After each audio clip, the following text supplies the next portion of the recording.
السلام علیکم ناظرین کرام، شروع کرتی ہوں اللہ تعالیٰ کی بابرکت نام سے جو بڑا مہربان اور نہایت رحم والا ہے۔ حضرت معاذ بن جبل رضی اللہ تعالیٰ عنہ فرماتے ہیں کہ حضور نبی کریم صلی اللہ علیہ وسلم نے ارشاد فرمایا کہ لا الہ الا اللہ کا اقرار کرنا جنت کی کنجیاں ہیں۔ حضرت ابو ہریرہ رضی اللہ تعالیٰ عنہ بیان کرتے ہیں کہ ایک مرتبہ میں نے حضور صلی اللہ علیہ وسلم سے پوچھا کہ یا رسول اللہ، قیامت کے دن آپ کی شفاعت کا سب سے زیادہ نفع اٹھانے والا کون شخص ہوگا؟ حضور صلی اللہ علیہ وسلم نے ارشاد فرمایا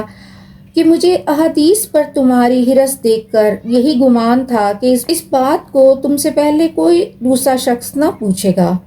اور ارشاد فرمایا کہ میری شفاعت کے ساتھ زیادہ نفع اٹھانے والا وہ شخص ہوگا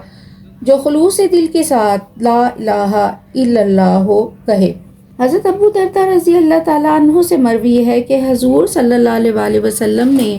ارشاد فرمایا، جو شخص 100 مرتبہ لا الہ الا اللہ پڑھا کرے، اللہ تعالیٰ اس کو قیامت کے دن ایسا روشن چہرہ والا اٹھائیں گے جیسے 14ویں رات کا چاند ہوتا ہے، اور جس روز یہ تسبیح پڑھے گا اس روز اس سے افضل عمل والا وہی شخص ہو سکتا ہے جو اس سے زیادہ پڑھے۔